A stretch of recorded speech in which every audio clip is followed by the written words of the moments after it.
Chapter 10 Surviving and Thriving.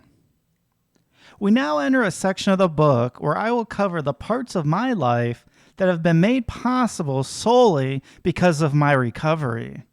If I had not hit the lowest of lows mentally, physically, and spiritually, and gained a second chance at life, I would not be here today.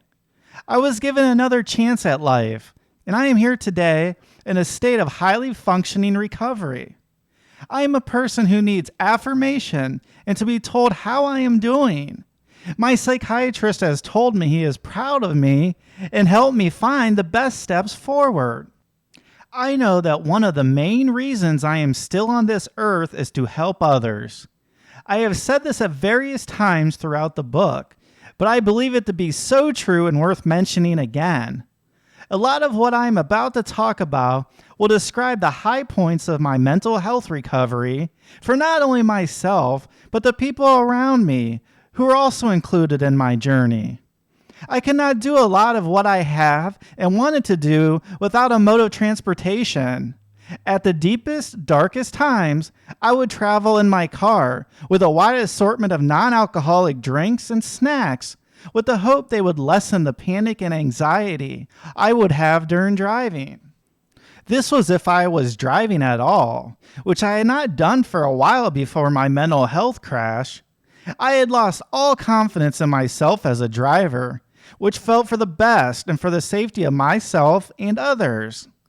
This fear of driving held steady in my life all the way past the hospitalization and weeks of group therapy afterward. Today, I drive all the time, which has taken the form of my driving many hours on family vacations and all points and distances in between with and without my family on board. What has been a highlight of just recently is driving sometimes, not all times, without a host of beverages and snacks. There are times where I will bring a snack and bottle of water with me, knowing that I will need them later out of hunger, not anxiety.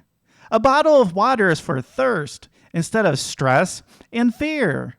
In fact, I have driven to and from places without bringing anything other than the essential wallet and jacket, weather permitting.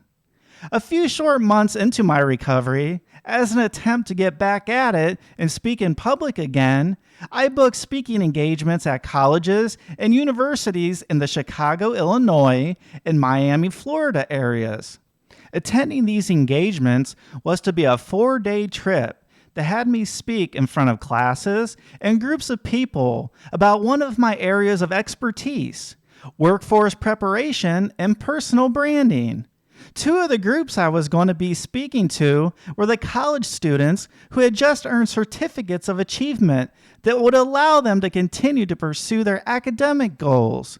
How awesome that I was included in these momentous occasions.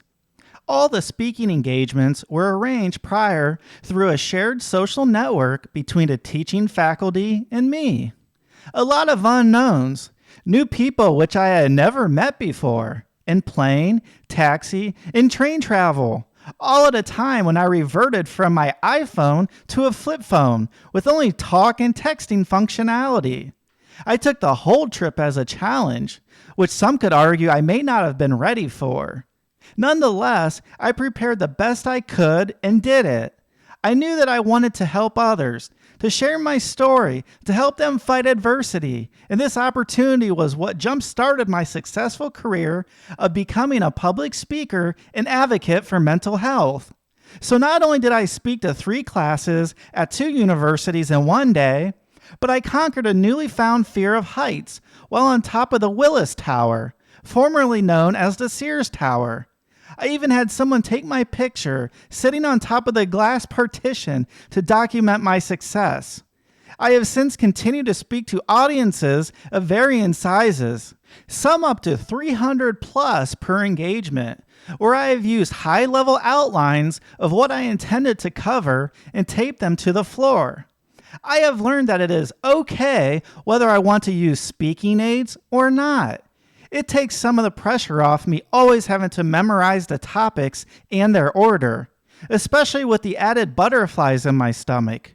I no longer judge myself as harshly as others since it only adds to my stress level. I am successful in that more times than not, but I do not beat myself up over the times when I inevitably slip up. Nobody is perfect, and I have learned to accept that about myself. I have successfully filed and now have my company, the House of You, and have registered my logo with the United States Patent Trademark Office, which was a goal of mine since the beginning of my speaking engagements years ago. This provides me with some more credibility, which leads to higher search rankings when people search online. The process started with filing an initial application, but I quickly found out that I was not in complete understanding of what I needed to include. I found an attorney to assist me through the process. I learned again that I am not an expert on all things, and that it was okay to ask others for help, and I am glad I did. Throughout the course of my mental health journey and recovery, I have kept my eye on additional ways I could be helping others. Gaining the trademark and credibility being one important step. One of those ways came to my attention via email. The local chapter of the American Marketing Association, AMA, was running a recruitment campaign for select board and committee members. This particular email was of interest to me because I had been a member of this organization for a number of years, and the board of directors role that was available was titled VP of Collegiate Relations, which fit in with my passion for helping students. If this VP of Collegiate Relations board role was a fit for me in the eyes of the organization, then I was up for the challenge. I was called to participate in the interview process and subsequently voted into the role. Things could not have lined up more perfectly since I would now have an additional platform in which to help others. This opportunity has brought me the ability to continue to hone my speaking skills, networking, and mentoring skills as well. Not only have I been the VP of Collegiate Relations for the AMA, just a short time ago during our succession planning for the next board year, our current president had formally asked if I had any interest in becoming president the following year. I had known all the board members were going through the succession process, and so I too had wondered who she would have in mind. So now in the last few months of our fiscal year, I have taken on the president-elect duties on top of my collegiate relations duties. All that wraps up to include recruitment and retention of organization members and committee members, learning the budgeting and fiscal responsibilities we have for our immediate chapter, and how to report those findings to the national organization. It feels so good to be recognized by someone else for doing a good job, even though I was already happy with myself for taking on the VP of Collegiate Relations to start with, along with my deliverables throughout my first year on any sort of board of directors. In addition, I have also gotten involved with the local National Alliance on Mental Illness, NAMI chapter, by participating in the annual NAMI walks. As a walk team leader, I help fundraise so NAMI can keep providing mental health services to those in need of them in my local community. Helping others who are experiencing a crisis in real time is important to me, and I have found that involvement with NAMI is a great way to reach them with resources they need. And so, now I have realized that the glimmers of hope, the rays of sunshine throughout everything have all been added together and have given me the opportunity to survive and thrive in life. Let us discuss the part of my life thus far that has truly given me my prescription for living. In 2020, I attended 2 important conferences I would like to share with you. To follow is a glimpse into my routine and structure while traveling to one of those conferences, and how I continue to thrive while helping others. Professional conferences are usually held in desirable locations, such as somewhere warm, with a compelling array of dining, shopping, and nightlife opportunities. And so, traveling to New Orleans in March of 2020 was just what I had planned as an AMA board member. Having completed a successful speaking engagement just a week prior, I had renewed confidence in wanting to keep my travel as structurally consistent as possible. This time around, I was not lucky enough to have a nonstop flight to New Orleans. I checked in to learn that the first flight was delayed, pushing my departure time back a half hour and compromising the following connections. Then I found that my bag was overweight and I needed to throw out my drinking water to avoid paying a fee. Between rearranging my luggage in the check-in line and rebooking my flight, my stress level went above what I had planned for a normal travel day. However, I was proud of myself for my quick thinking and decision-making process. My new flight was to arrive into New Orleans at 11:45 p.m., later than the previously scheduled 8:45 p.m. Again, another curveball with the new timing that was out of my control. I try to keep my sleep schedule as consistent as possible, which includes taking my evening medication around the same time each night. This change, however, uncontrollable and the best the airline could do for me, immediately added stress as I was trying to work out a revised sleep routine schedule in my mind. Eventually, I thought I was booked onto the wrong flight after the confusing rebook debacle because my destination was suddenly Orlando. That was not originally on my agenda.